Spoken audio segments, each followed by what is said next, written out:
The goal of this video is to act as your personal one-stop shop for making amazing sourdough bread at the crib. We're going to cover all things sourdough starter, how to make one and how to maintain it, and of course we'll nail down a mega flavorful and approachable sourdough recipe that you can start today. We recently took a trip to learn about the professional baking process at the highest level, so if you're into that, check it out. We're going to take insights that we learned from that trip to make bread here today. All of this, of course, with the goal of making you a more versed, skillful, and thoughtful home baker.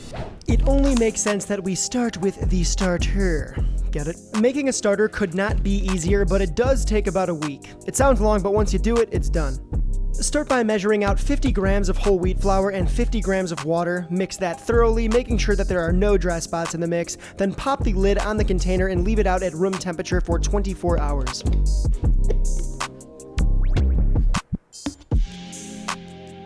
The next day, you are going to repeat the process, but switch over to all-purpose flour. Measure out 50 grams of AP and 50 grams of water, but before we add it to the existing starter, we need to remove some of what's already in there. The idea here is to feed the starter by removing old, spent flour and replacing it with new, fresh flour for the wild yeast and bacteria to eat. Remove 75% of the old starter each time you feed it. So in this process, you're going to have a lot of what's called discard. It's just dough that's already been fermented and that you're going to want to remove and add more fresh flour so that the little yeasties can eat. You can just toss it away and be done with it, but I actually like to keep it in the freezer. We call it Fermi dough here, and we like to make pancakes out of it once this thing's fully loaded, so.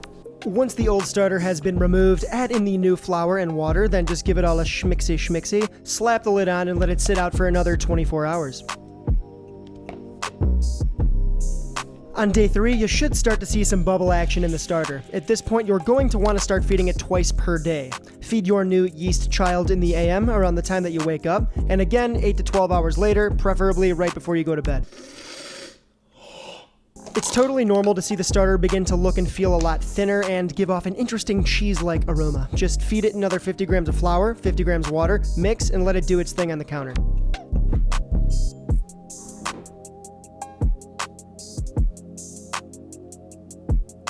It's only been like 8 hours and it already smells a lot different. It's a lot cheesier than it was in the morning. It's a good sign. Sounds weird, it's a good sign. Simply rinse and repeat this exact process for day 3 and 4. Then on day 5, you'll be ready to go. By the end of day 5, your starter should be revved up and pretty active, meaning you should see a lot of bubbles and movement in the starter, and it should have a pretty distinct smell. Everybody's starter is going to be a little different depending on your environment, so if it doesn't look exactly like this, it's okay. I also want to clarify that you do not have to do this 5-day process every time you want to make bread. You've done the hard part. You've captured wild yeast from your environment and put it in a jar. Now you can really do one of two things. The first, you can use this immediately by taking a small portion of it and putting it into some new fresh flour and water to create a new leaven for a baking project. Or if you don't want to bake just yet, you can put your starter to sleep in the refrigerator. The cold environment actually slows down activity in the jar so that the yeast metabolize the flour at a slower rate, and what that means for you is you need to feed them less, which means that they won't die if you leave them for an extended period of time in the fridge like they might at room temperature. Now, say you're storing your starter in the fridge and you want to bake. You're going to have to actually take it out a couple of days before you want to bake, feed it a few more times, and that's just to kind of take it out of cryo sleep, right? To wake it up and allow it to have its full leavening potential once again. Store your new yeast child in a sealable container like this mason jar, label it, date it, and optionally give it a name. I already have a starter, so this is its baby boy. With the starter under control, we are ready to bake. A healthy and ready-to-use starter should be full of life and have lots of irregular bubble action. The first step is to make what's called a leaven, or levain, however you really want to pronounce it. That's going to be responsible for giving our bread rise and its sourdough characteristics. To a container or bowl, add 100 grams of mature starter, 400 grams of bread flour, and 100 grams of whole wheat flour. Measuring water to a precise temperature can be annoying, but I found that doing it out of the sink tap works fantastically. Add 400 grams of 90-degree Fahrenheit water to the flour, then mix by hand until it just comes together into a shaggy ball.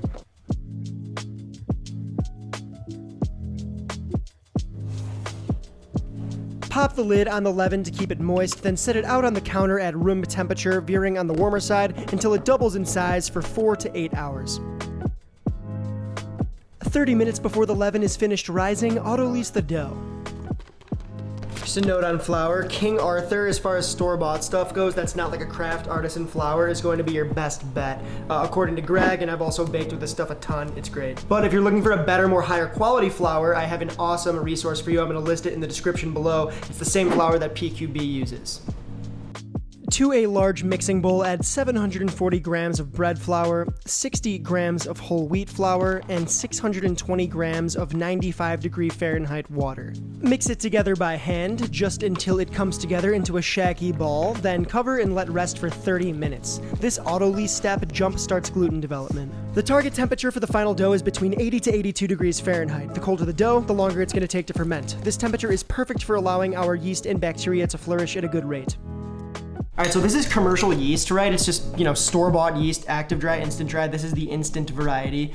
This is a good insurance policy when you're doing sourdough for the first time to ensure that your bread gets proper rise. We're harvesting wild yeast, right? That's why we made a Levain. That's why people use bigas, pouliches, and other pre-ferments. It's optional. It's not gonna change the flavor of your bread too much. It's still gonna taste like sourdough. But if you're a little worried or if you're doing this for the first time, you can add maybe a couple of grams of this stuff to your bread. I'll have details in the actual written recipe. By now, 6.5 hours have passed, our leaven is doubled in size, and our main dough is auto-leased. Now we just gotta add our salt and introduce the leaven with the dough for a match made in heaven. The leaven can be a sticky mess to deal with, so it's good form to set a small bowl of water onto the scale to help you weigh it out and to fish it out easily. This makes a lot of leaven, but honestly, it's better to have too much than too little. Sprinkle 21 grams of kosher salt over the auto-leased dough along with 360 grams of the active leaven. To mix this all up, we're gonna use what's called the Ken Forkish pincer method. It's basically a method of mixing the dough that's meant to emulate a commercial grade stand mixer that you might find at a professional bakery. If you're using yeast, add it now too.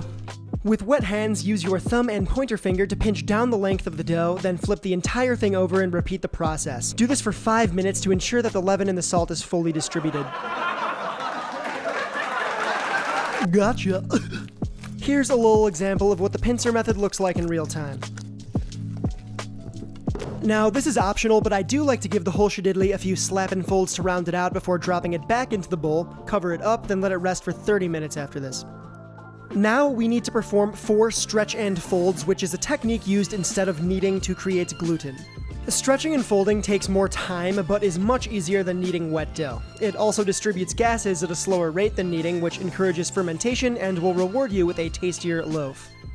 Take the corners, pull them up, over itself, all the way around, up and over. Do 4 stretch and folds every 30 minutes within the first 2 hours of mixing the dough. Take it, flip it over. This entire process is much easier with wet hands, so have that bowl of water at the ready. Alright, you can see here, it's a little more shapely, a little less of a blob. There's some bubbles in there, getting some good fermentation action already. Last stretch and fold. To reiterate, this stretch and fold technique takes the place of kneading by using time to develop gluten rather than manual power. After the stretch and folds, cover the whole thing up and let it finish fermenting at room temperature until it's at least doubled in size. Look at this. Look at this. Look at these bubbles. Look how jiggly that is. The end of day 1 is upon us. All we need to do now is divide our dough into 2 equal parts, then shape them. And I don't bother with weighing out the parts to be exact duplicates of one another. Just use your eye, it'll be fun. Before we shape, we gotta pre-shape. Doing so helps the dough get a higher rise. The tighter the dough, the more gas it's going to trap and the more rise it will achieve. Use your bench scraper to shape the loaves, then let them rest uncovered for 15 to 20 minutes. After the pre-shape, we are ready to shape. Alright, so this is a combination of all-purpose flour and rice flour. Essentially, it's not gonna stick to your bannetons into your bread as much. All-purpose flour tends to steam, gets sticky and tacky. The rice flour kind of stops it from doing that. So, just in the bannies. I like to add way too much and just kind of jiggle it around. If I have some extra there. Into the other one. Alright, so our guys have been resting for a little while. Time to shape. There are many ways to shape bread. What you're going to see here is one extremely simple method and the other that I was taught at Publican Quality Bread. Yep, this is the simple method. Literally flip the dough on its head and squeeze it tight. It might seem like a knuckle dragger thing to do, but let me tell you, it works. This next method is what Greg taught me at the bakery and how he teaches his bakers to shape sourdough. Start by folding the bottom side up and the top over to form a tapered triangle or a crepe-looking shape. Then grab the ends and crisscross them over each other, then tightly roll the pointed end all the way to the top. You're going to want to dust your work surface before doing this so things don't stick, but you also don't want to use too much. Give it a little flip ski, pull the ends in, then roll it over and use surface tension to pull the loaf tight.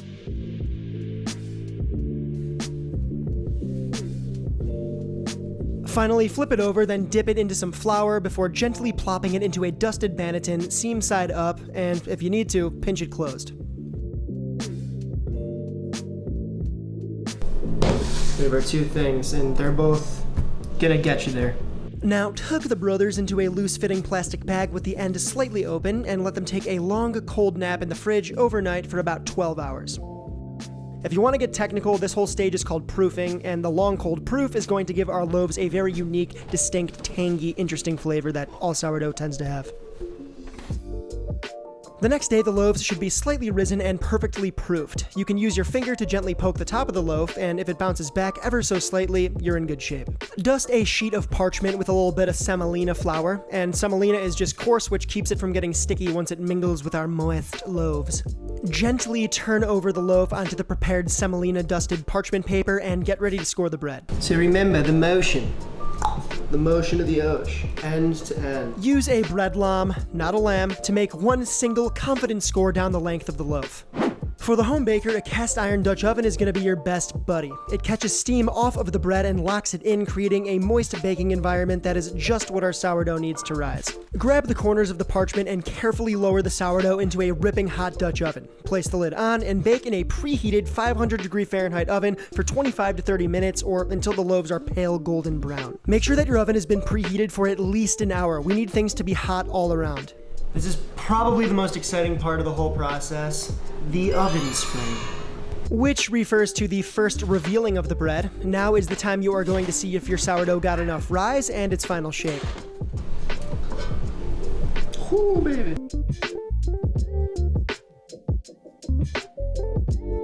We're almost there. You just gotta pop these loaves back into the hot oven, uncovered, and finish baking for 10 to 12 minutes or until the loaves are a deep golden brown and the edges are ever so slightly charred.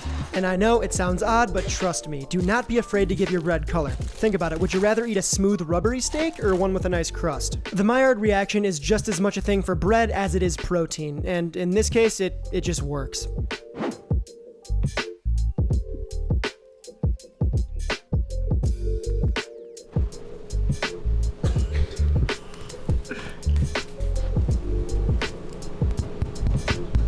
That's the sound we're looking for. If you notice small bubbles on the outside of your bread, congratulations. That's a sign of a long fermented and likely a very delicious loaf. We got our two loaves here. We have our loaf and we have Greg's loaf. As you can see, similar but different. Just looking right off the bat, the color is a lot darker on our side, including on the bottom where it's a little charry, a little roasted marshmallowy, where his is a little less that. His ear is a lot more pronounced than mine, probably because he has a deeper score. Both are edge to edge, which is really nice. All in all, both pretty loaves in their own ways. His is a lot more batardi, mine is a little more plump. Kind of almost like a boule, which is funny, because it wasn't a batard as you saw. So, let's cut into them. Look at that, a wonderful crumb, a beautiful color, very nice and tacky. Expect nothing less from Greg.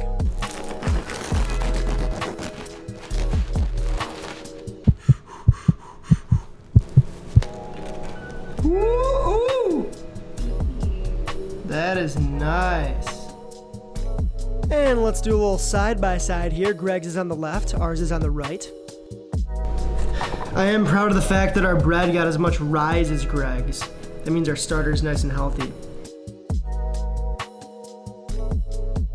Okay, tight. So we've gone through all this trouble. It looks killer. Let's give it a taste. There's just something uniquely special about the chew, tang, and crunch of sourdough bread. It really makes you understand how peasants could survive off bread. Some may ask, was it all worth it? And my answer, yes. It definitely was. Your bread's really good. You're a blizzard. You're a blizzard, Harry. I'm a blizzard. To a new baker or somebody first getting their feet wet in fermented breads, the wide world of fermented breads, I can understand why this project can be intimidating. What I say to that is you are absolutely right. It seems like a lot of work because it is. But just like any other kitchen skill, the more you do it, the better you're gonna get at it. So practice, practice, practice. This isn't gonna be like a thing that you're just gonna be amazing at first, and if you are, then you're one of the few. So pat yourself on the back. Massive shouts to Greg Wade and the dudes over at Public and Quality Bread for letting us into the bakery, taking a look around. It was a lot of fun, we learned a lot, so big hug for you. That's a hug. I hope this video gave you the information that you needed, at least to get started. If you dug it, please hook me up with a like. If you aren't subscribed here, join the Omnivore Nation. Thank you times a milli for watching and sticking around until the end here, and I will see you very soon.